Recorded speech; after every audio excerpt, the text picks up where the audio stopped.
మళ్ళీ భారత్ మాతాకి పాదయాత్రలు చేసి అలసిపోయినట్టున్నారు. గట్టిగా చెప్పండి. అమిత్ షా గారు 5 నిమిషాల్లో వస్తున్నారు. భారత్ మాతాకి జై శ్రీరామ్. చేతులున్న వాళ్ళు 2 చేతులు ఎత్తి గట్టిగా చెప్పాలి. జై శ్రీరామ్. అది కాంగ్రెస్ పంజా. పిడికిలు బిగించి చెప్పాలి. ఇట్లా ఓపెన్గా పెట్టి కాదు, అది కాంగ్రెస్ పంజా కాదు. జై శ్రీరామ్. వేదిక మీద ఉన్నటువంటి పెద్దలందరికీ, మన పార్లమెంట్ అభ్యర్థి ఈటెల రాజేందర్ గారు, సికింద్రాబాద్ కంటోన్మెంట్ అభ్యర్థి డాక్టర్ వంశీ తిలక్ గారు, ఇంత పెద్ద సంఖ్యలో విచ్చేసినటువంటి సోదర సోదరిమణులు, పాత్రికేయ మిత్రులు, ఈరోజు జరుగుతున్నటువంటి ఎన్నికలు ఈ దేశం కోసం జరుగుతున్న ఎన్నికలు. పల్లెకో పట్టణానికో వార్డుకో మున్సిపాలిటీకో జరుగుతున్న ఎన్నికలు కాదు. ఈ దేశానికి జరుగుతున్న ఎన్నికలకు ఎవరు ఈ దేశ అధినేతగా ఉంటే బాగుంటుందో తేల్చేటువంటి ఎన్నికలు.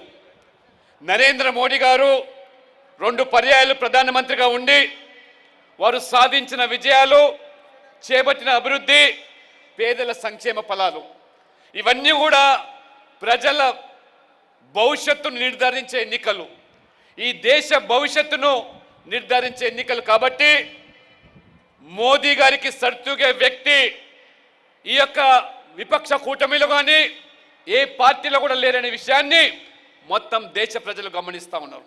కానీ వాళ్ళ కాంగ్రెస్ పార్టీ నాయకులు రేవంత్ రెడ్డి గారు పగటి కలలు కంటా ఉన్నారు.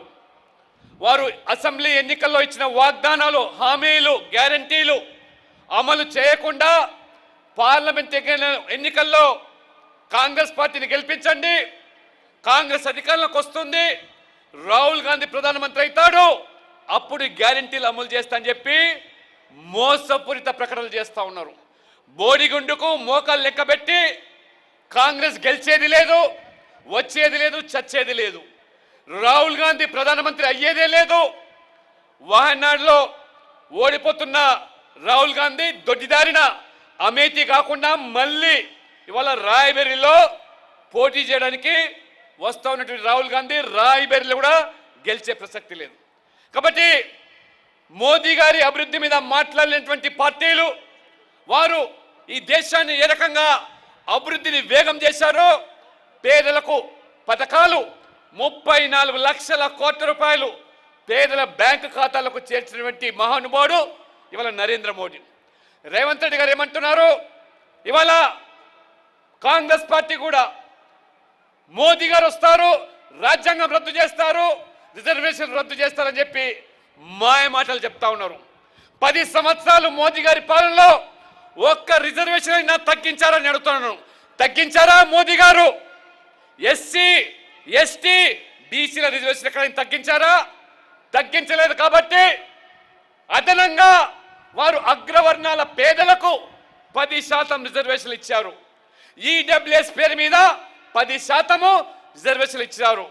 ఎవరి రిజర్వేషన్ తగ్గించలేదు మోదీ గారు. సబ్కా సాత్ సబ్కా వికాస్, అన్ని వర్గాలు ఎస్సీ, ఎస్టీ, ఓబీసీతో పాటు మహిళలకు కూడా 33% చట్టసభల్లో రిజర్వేషన్లు కావాలని చెప్పి పార్లమెంట్లో బిల్లు ప్రవేశపెట్టి సోనియా గాంధీ ద్వారా కూడా ఓటేపించి మహిళల పక్షపాతిగా ఉన్నటువంటి నరేంద్ర మోడీ 70 సంవత్సరాలుగా మీరు జమ్మూ కాశ్మీర్లో ఎస్సీ, ఎస్టీ, బీసీలకు రిజర్వేషన్లు ఊసే లేదు. కానీ మోదీ గారు 370 ఆర్టికల్ రద్దు చేసి ఆ కాశ్మీర్లో కూడా మొదటిసారిగా ఇప్పుడు ఎస్సీలకు, ఎస్టీలకు, బీసీలకు కూడా రిజర్వేషన్లు ఇచ్చి ఆ రకంగా బాబాసాహెబ్ అంబేద్కర్ యొక్క రాజ్యాంగాన్ని ఏ రకంగా అన్ని వర్గాలకు ఇవాళ చేయూతనిస్తున్నాడో గమనిస్తూ ఉన్నారు. మోదీ గారు చేసే అభివృద్ధిని చూసి ఓర్వలేక ఒక పేదవాడు, అత్యంత వెనుకబడ్డ సామాజిక వర్గానికి సంబంధించిన వ్యక్తి ఒకసారి కాదు, 2 సార్లు కాదు, 3వసారి కూడా ప్రధానమంత్రి కాబోతున్నాడు. కాబట్టి సహించలేక మోదీ గారి కులం మీద ఆపాదిస్తూ విమర్శలు చేస్తూ ఉన్నారు.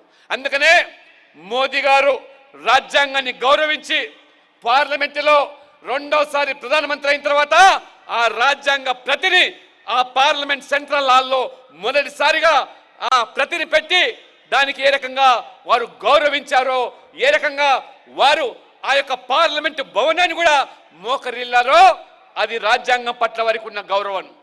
కానీ నెహ్రూ నుంచి మొదలుకుంటే ఇందిరాగాంధీ, రాజీవ్ గాంధీ, రాహుల్ గాంధీ కూడా అడుగడుగున అంబేద్కర్ గారిని అవమానపరుస్తూ చివరికి పార్లమెంట్ లో అంబేద్కర్ గారు ఉంటే నెహ్రూ ఆటలు చెల్లవని చెప్పి పార్లమెంట్ ఎన్నికల్లో పోటీ చేస్తే ఓడించిన కాంగ్రెస్ పార్టీ ఇవాళ దళితుల ఓట్ల కోసం మొసలి కన్నీరు గారుస్తా ఉన్నది.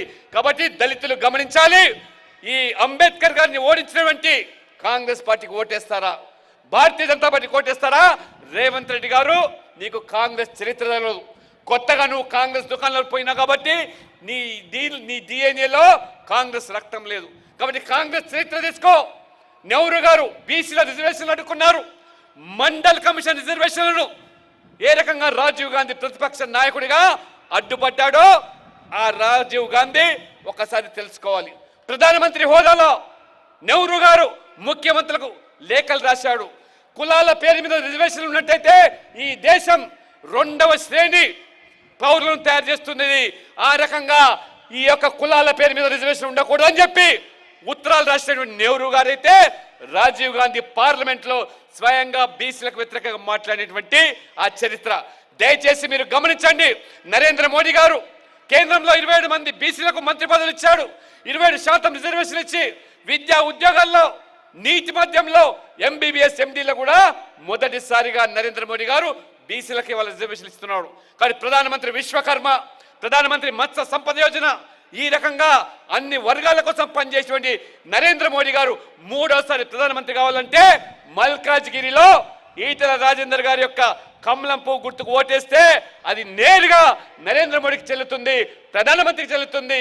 ఆ రకంగా సికింద్రాబాద్ కంటోన్మెంట్ లో కూడా ఒకసారి బీజేపీకి అవకాశం ఇస్తే తప్పకుండా కంటోన్మెంట్ అభివృద్ధి కూడా పాటుపడతామని ఈ జరిగేటువంటి ఎన్నికల్లో మీరందరూ కూడా కాంగ్రెస్ బీఆర్ఎస్ పని అయిపోయింది.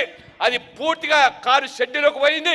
ఇవాళ మరమ్మత్తు చేసే పని లేదు. కాబట్టి ఇవాళ మునిగిపోయిన పడవ గురించి మాట్లాడడం తక్కువ. ఆ చచ్చిపోయిన పాము మునిగబోయే పడవ కాంగ్రెస్ పార్టీ. కాబట్టి రేవంత్ రెడ్డి గారు ఎగిరెగిరి గంతులేస్తున్నారు. పార్లమెంట్ ఎన్నికల ఫలితాల తర్వాత భారతీయ జనతా పార్టీ అత్యధిక సంఖ్యలో తెలంగాణలో ఈరోజు అన్ని పార్టీలకు మించి బీజేపీ గెలవబోతుంది. కాబట్టి అప్రమత్తంగా ఉండాలి. కేంద్రంలో అబ్ కీ బార్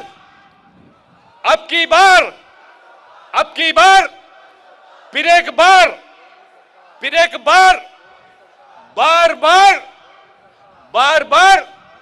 जय हिंद, धन्यवाद।